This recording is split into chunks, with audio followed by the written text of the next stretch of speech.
Bonjour et bienvenue sur Ben Info. Aujourd'hui, nous allons voir ensemble la notion de tableau croisé dynamique sur Excel. Pour donc en bénéficier de toutes les étapes, reste jusqu'à la fin de la vidéo. Surtout, n'oublie pas de t'abonner pour ne pas rater nos prochaines vidéos. Il faut également liker et partager pour en faire bénéficier d'autres personnes. Alors, nous allons partir d'une base de données qui a une grande quantité de données.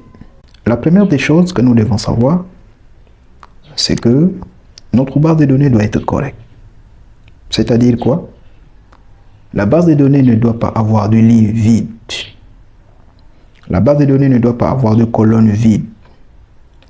Chaque colonne doit avoir un seul format de données. Ça veut dire quoi? Par exemple, la colonne quantité que j'ai ici, ça n'a que des nombres.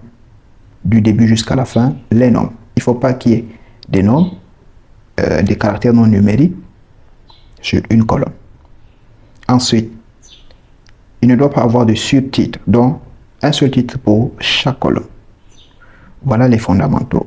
Deuxième chose, je conseille vivement de mettre votre base de données sous forme de tableau. C'est vrai que ce n'est pas obligatoire. Cependant, le faire est un avantage parce que ça va faciliter extrêmement la tâche.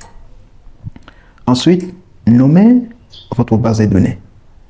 Par exemple, ma part ici, quand je clique dans ma base, l'onglet création s'active et là, je vois ma base de données est nommée vente. Pour commencer, on clique dans notre base de données comme ça. On va sur l'onglet création et dans l'onglet création, on va aller sur tableau croisé dynamique. Je clique dessus. Là, une nouvelle fenêtre s'ouvre. Il me dit qu'il a une fois sélectionné ma base de données vente parce que justement, j'avais cliqué dans une cellule avant de partir cliquer sur tableau croisé dynamique. Ensuite, il me propose de mettre le rapport de mon tableau croisé dynamique sur une nouvelle feuille de calcul.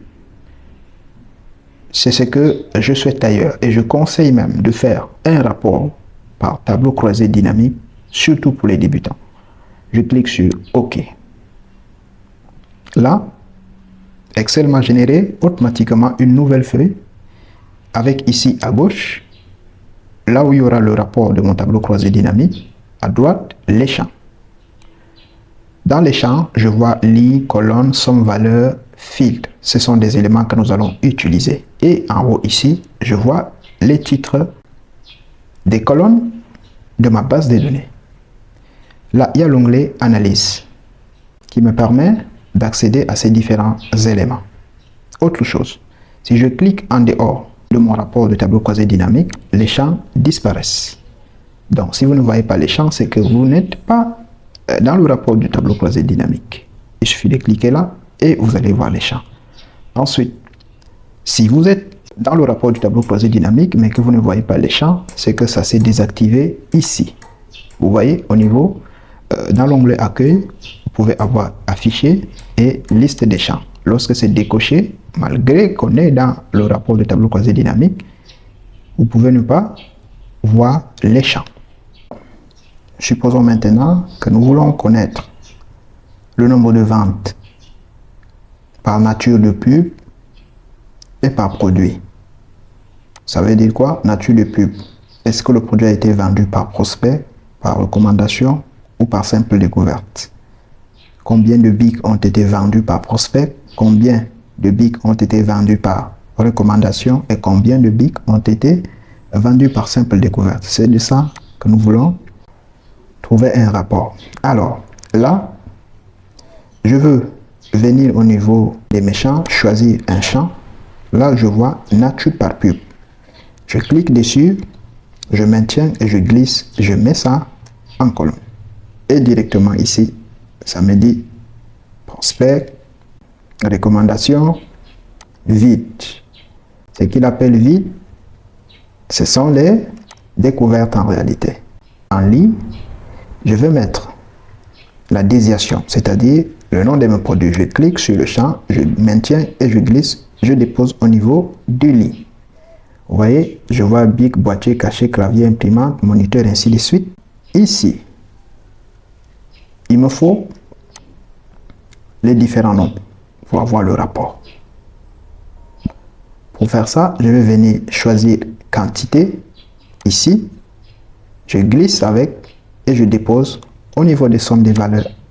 Et vous voyez que là, il m'a donc donné les différents nombres.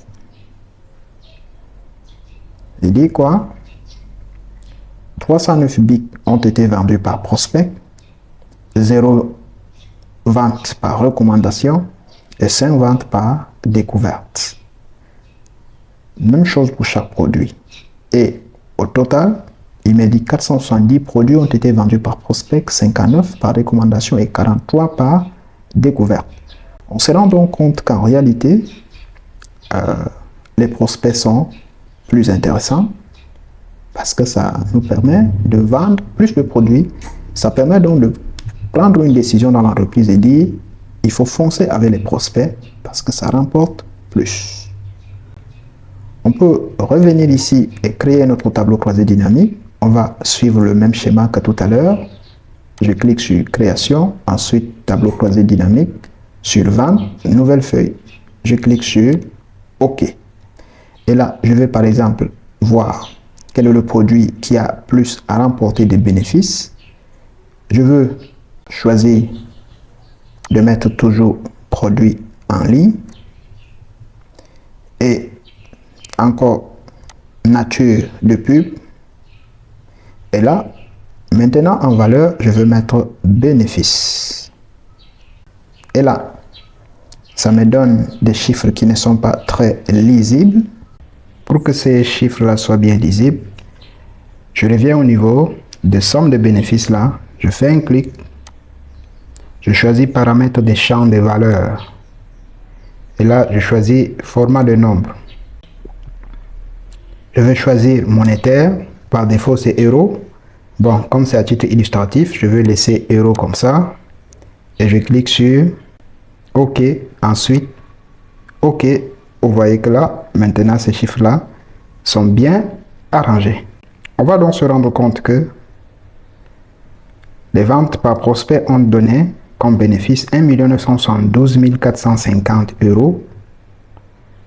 Par recommandation, 1 956 000. Et par découverte, 1 065 250.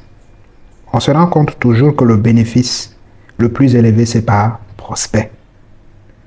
Maintenant, ici, en ligne, pour chaque produit, on se rend compte que c'est la vente des ordinateurs qui a plus généré de bénéfices. Ensuite, les téléphones, les imprimantes. Donc, de cette façon, on peut rapidement comprendre notre base de données-ci, qui, à ce niveau, on ne peut pas savoir quel est le produit le plus vendu, quel est le produit qui a remporté plus de bénéfices, alors qu'au niveau des tableaux croisés dynamiques, on comprend ça facilement et ça nous permet de prendre de bonnes décisions. Par exemple, commander plus des ordinateurs, des téléphones, des imprimantes, parce que ce sont les produits qui sont les plus vendus et qui rapportent plus de bénéfices. Donc, à ce niveau, on peut faire plusieurs choses. Vous avez vu là, quand je choisis, il y a somme, nombre, moyenne, max, min, produit. En fait, c'est en général ce qu'on appelle les agrégats qu'on peut utiliser à ce niveau. Il y a le champ filtre ici que nous n'avons pas utilisé, mais que nous verrons par la suite. Si vous avez été satisfait de cette vidéo, il faut liker, partager pour en faire bénéficier d'autres personnes. Et surtout, n'oubliez pas de vous abonner pour ne pas rater nos prochaines vidéos. On se dit à bientôt sur Ben Info.